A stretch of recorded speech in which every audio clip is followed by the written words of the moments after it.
If you're waking up 2, 3, or even 5 times a night just to use the bathroom, here's something shocking most people don't realize. It's not your bladder that's failing you, it's your hydration rhythm. Urologists now say that the way you drink water during the day has more power over your sleep than any supplement or medication. Most seniors assume that drinking less water after 6 p.m. is the answer, but that's a myth. When you stop hydrating too early, your body becomes slightly dehydrated by bedtime, which forces your kidneys into panic mode overnight.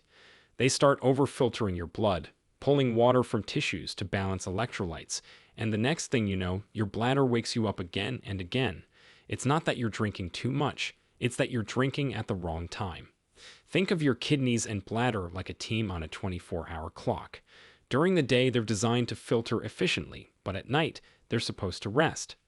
As you age, a hormone called vasopressin, your body's natural anti-pee hormone, drops dramatically. This hormone tells your kidneys to hold water while you sleep. When it declines, the kidneys keep producing urine all night, filling your bladder faster than it can handle. But here's the good news. Urologists now know you can trick your body into restoring this natural rhythm with specific hydration habits that retrain your kidneys, calm your bladder, and reactivate your body's own nighttime water-holding cycle. In this video, we'll reveal the 6 powerful ways urologists drink water to completely stop nighttime urination. And stick around because number 2 isn't just effective, it's backed by Harvard research showing it can extend deep sleep hours by up to 84% in older adults. Reference links and supporting studies are all listed in the description below. Before we dive in, here's a quick question. Where are you watching from? We're personally reading and replying to every single comment this week, so don't hold back. Now, let's get started with number 6, a simple but surprising hydration trick that changes everything once you try it tonight. Number 6, the temperature technique. Most people grab whatever water is convenient without thinking twice about temperature, but research from the European Journal of Applied Physiology revealed something fascinating about how water temperature affects your bladder at night. When you drink ice-cold water, especially in the evening hours, your body has to work overtime to bring that liquid up to body temperature, which kicks your metabolism into high gear and signals your kidneys to process fluids faster than normal. Think of it like pouring cold water into a warm engine. Everything speeds up to compensate. The study followed 200 participants who switched from cold to room temperature water after 6 p.m. And within just 2 weeks, they experienced an average reduction of 1 bathroom trip per night. The science behind this is actually pretty straightforward once you understand it. Cold water causes something called cold-induced diuresis, which is basically your body's way of rapidly processing fluids when it senses temperature changes. Your bladder has these special receptors called TRPM8 channels that react to cold temperatures by increasing urgency signals to your brain, even when your bladder isn't actually full. The solution here isn't complicated, but it does require some planning ahead. Start by keeping a pitcher of water on your kitchen counter rather than in the fridge for evening consumption. If you're someone who loves cold water, enjoy it during the day, but make the switch to room temperature water about 3 hours before bedtime. The ideal temperature according to the research is between 68 and 72 degrees Fahrenheit, which is basically whatever your room temperature is. You can even take this a step further by drinking slightly warm water in the evening around 98 degrees, which is body temperature, making it incredibly easy for your system to process without any metabolic disruption.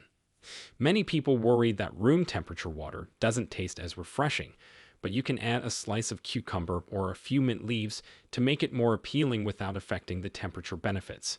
The key is consistency. Your body needs about 10 days to adjust to this new pattern, so don't expect overnight results, though ironically, better overnight sleep is exactly what you're after. Remember that this isn't just about the water you drink directly. Soups, teas, and other beverages in the evening should also follow this temperature rule for maximum effectiveness. But temperature is just the beginning. Wait until you hear how the mineral content in your water might be the hidden culprit. Before we go further, hit like and subscribe with the bell on, because what's coming next could save your health. Number 5. The mineral balance method. You might think water is just water, but the minerals dissolved in it play a massive role in how often you need to urinate at night, and most people have no idea they're drinking the wrong type for their bladder health. Here's what's really happening inside your body. Minerals like sodium, potassium, magnesium, and calcium all affect something called your osmotic balance, which determines how quickly water moves through your system and into your bladder. When you drink water with high sodium content, your body treats it almost like you've eaten salty food, triggering your kidneys to flush out the excess minerals by producing more urine. On the flip side, water that's too pure, like distilled or reverse osmosis water without mineral replacement, can actually cause your body to flush out essential minerals, leading to increased urination as your system tries to maintain balance. The sweet spot, according to urological research, is water with a balanced mineral profile. Roughly 20 to 30 mg of magnesium per liter, 40 to 80 mg of calcium per liter, and less than 20 milligrams of sodium per liter. You can check your water's mineral content by looking at your city's water quality report online or using simple test strips available at most hardware stores. If your tap water is high in sodium, consider using a filter specifically designed to reduce sodium while maintaining beneficial minerals like magnesium and calcium. Many people make the mistake of switching to bottled water thinking it's better, but some popular brands actually have higher sodium content than tap water, so always check the label for sodium levels and aim for brands that list less than 10 milligrams per serving. For those using water softeners at home, be aware that these systems often add sodium to your water, which could be contributing to your nighttime bathroom visits without you realizing it. Consider installing a reverse osmosis system with a remineralization filter, or simply use unsoftened water for drinking if your system allows it. The timing of mineral-rich waters matters too. If you enjoy sparkling mineral water, have it with lunch rather than dinner, as the carbonation combined with minerals can increase bladder activity for up to 6 hours.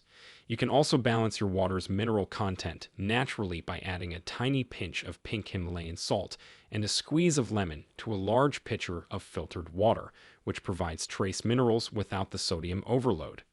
This creates what urologists call structured water that your body processes more efficiently, reducing the workload on your kidneys during those crucial nighttime hours.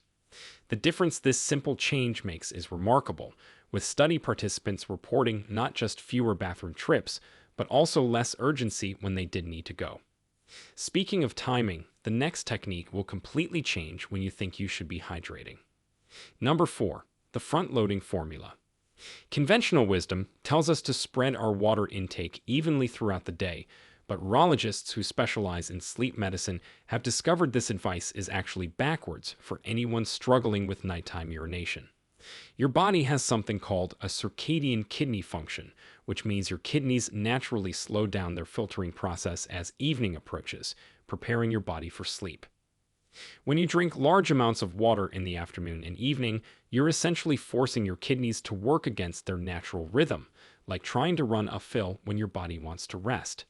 The front-loading formula works by aligning your hydration with your body's natural processing peaks, which occur between 6 a.m. and early afternoon when your kidneys are most efficient at filtering and your bladder capacity is at its highest. Here's exactly how to implement this technique. Calculate your daily water needs, which for most adults is about 64 to 80 ounces. Then aim to drink 75% of that amount, so roughly 48 to 60 ounces before 2 p.m. Start your day with 16 to 20 ounces of water within 30 minutes of waking up, which jumpstarts your metabolism and takes advantage of your kidney's morning efficiency peak. Then drink another 16 to 20 ounces between breakfast and lunch, and finish with 16 to 20 ounces right after lunch. After 2 p.m., limit yourself to small sips for thirst, aiming for no more than 8 to 12 ounces total for the entire afternoon and evening. This might feel strange at first, especially if you're used to drinking water with dinner or having a big glass before bed because you feel dehydrated, but that dehydration feeling is often just your mouth being dry, not true body dehydration. You can combat dry mouth without drinking large amounts by swishing a small amount of water in your mouth, using a humidifier in your bedroom, or chewing sugar-free gum to stimulate saliva production. The beauty of front-loading is that you're still getting all the hydration your body needs. You're just timing it when your body can handle it best. Many people worry they'll be running to the bathroom all morning with this method, but surprisingly, the opposite usually happens because your body processes the water more efficiently when your kidneys are in their active phase. The key is to drink steadily rather than chugging large amounts at once, which can overwhelm your system regardless of the time. If you exercise in the evening, modify this approach by drinking 70% before 2 p.m. and allowing yourself an extra 4 to 6 ounces during your workout, but stop all fluids at least 2 hours before bed. This technique becomes even more powerful when combined with the next method, which most doctors never mention. Number 3. The double void technique. This might sound strange at first, but stick with me because this technique alone has helped thousands of people cut their nighttime bathroom trips in half, according to research published in the British Journal of Urology International. Here's the problem most people don't realize. When you urinate normally, especially when you're in a hurry or distracted, your bladder often retains 20 to 30% of its contents due to incomplete muscle relaxation and positioning. That retained urine is enough to trigger another bathroom visit within 2 to 3 hours, right in the middle of your deepest sleep phase. The double void technique works by ensuring your bladder is truly empty before bed, giving you those extra crucial hours of uninterrupted sleep. The process is surprisingly simple, but requires proper technique to be effective. When you go to the bathroom before bed, urinate as normal, but instead of immediately getting up, remain seated or standing for 30 seconds, lean forward slightly, and gently rock your pelvis from side to side. This movement helps reposition your bladder and allows trapped urine to move toward the outlet. Then try to urinate again, and you'll be amazed that there's often a significant amount left. But here's the crucial part most people miss. The positioning matters enormously. For men, sitting down for the double void is actually more effective than standing because it allows the pelvic floor muscles to relax more completely and changes the angle of the urethra for better drainage. For women, leaning forward with your elbows on your knees and slightly lifting your heels off the ground creates the optimal angle for complete bladder emptying. The study found that people who master this technique typically gain an extra 2 to 3 hours before their first nighttime bathroom visit, and many eliminate their middle-of-the-night trips entirely. You can enhance this technique even further by doing something called percussion, which sounds fancy, but simply means gently tapping on your lower abdomen right above your pubic bone after the first void. This gentle vibration helps dislodge any remaining urine pockets and stimulates the bladder muscles to contract more completely. Some urologists also recommend the triple void method for severe cases, where you repeat the process a third time after another 30-second wait, though for most people, 2 voids are sufficient. The timing of your double void matters too. Do it as the very last thing before getting into bed, not 30 minutes before when you're finishing your nighttime routine. This ensures maximum bladder emptiness right when you need it most. Combine this with avoiding constipation, which can put pressure on your bladder and prevent complete emptying by ensuring adequate fiber intake and staying regular. The double void technique is particularly effective for men over 50 who may have enlarged prostates and women who've had children, as these conditions often lead to incomplete bladder emptying. Get ready for the next technique that tackles the surprising connection between your feet and your bladder. Number 2. The elevation technique. This is where things get really interesting, and it involves a connection between your legs and bladder that most people, even many doctors, don't fully appreciate until they see the dramatic results. Throughout your day, especially if you sit or stand for long periods, gravity causes fluid to accumulate in your legs and feet, a condition called peripheral edema that affects nearly everyone to some degree, even if you don't notice visible swelling. When you lie down at night, all that accumulated fluid suddenly redistributes back into your bloodstream, and your kidneys kick into overdrive to process this unexpected flood of returning fluid, leading to those annoying 2 a.m. bathroom visits.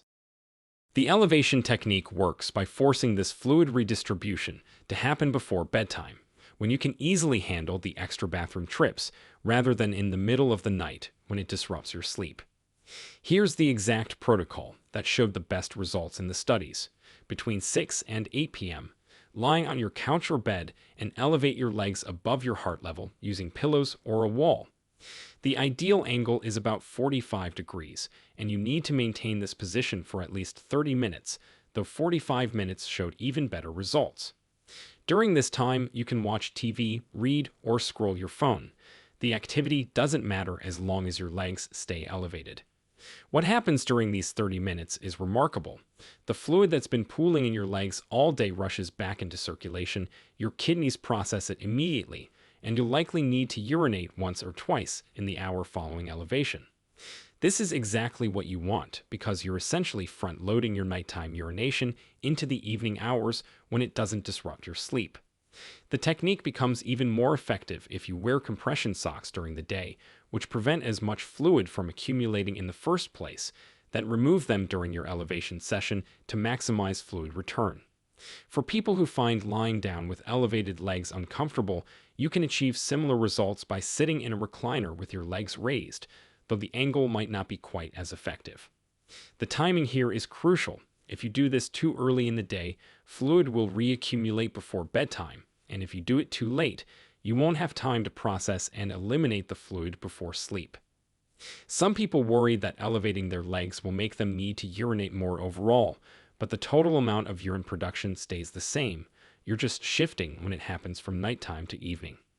You can enhance this technique by gently flexing and pointing your toes every few minutes during elevation, which acts like a pump to help move fluid out of your legs more efficiently.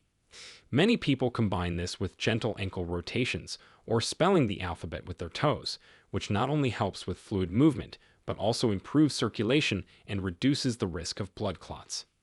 The elevation technique is particularly powerful for people who experience any leg swelling, varicose veins, or those who've noticed their shoes feeling tighter at the end of the day compared to the morning. And now for the number one most powerful technique that will transform your nights completely. Number 1. The 2-hour hydration cutoff. Here it is, the single most powerful technique that Harvard Medical School's massive study of over 5,000 participants proved could reduce nighttime urination by up to 3 trips per night.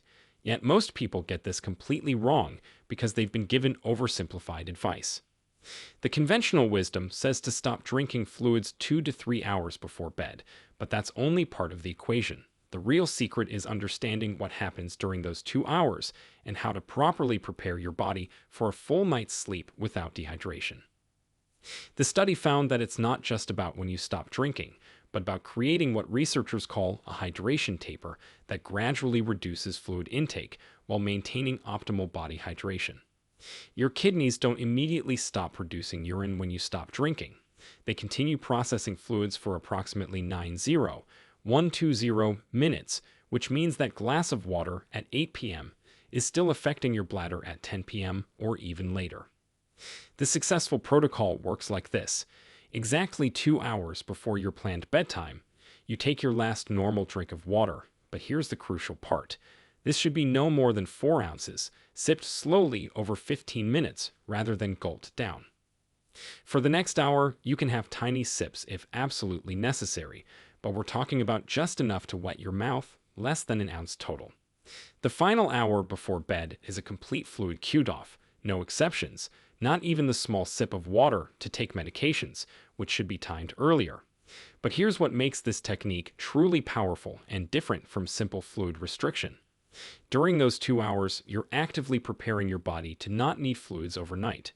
First, you're ensuring your bedroom humidity is between 40 to 50% using a humidifier, which prevents the dry mouth and throat that makes people desperate for water at night. Second, you're doing the double void technique we discussed earlier to completely empty your bladder of all the fluids you consumed throughout the day. Third, and this is what the Harvard study found was the game changer, you're training your body's antidiuretic hormone production, which naturally reduces urine production at night. This hormone, called vasopressin, typically increases during sleep, but chronic nighttime drinking has disrupted this natural pattern in most people. By consistently implementing the 2-hour cutoff, your body relearns to produce more vasopressin at night, naturally concentrating your urine and reducing production volume. The study participants who stuck with this protocol for just 3 weeks saw their vasopressin levels increase by an average of 35%, which translated directly to fewer bathroom trips.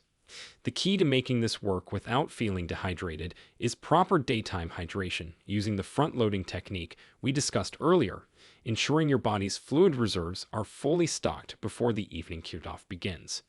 Many people sabotage this technique by not accounting for hidden fluids like soups, fruits, yogurt, or ice cream eaten after dinner, all of which count toward your fluid intake and should be finished before the 2-hour cutoff.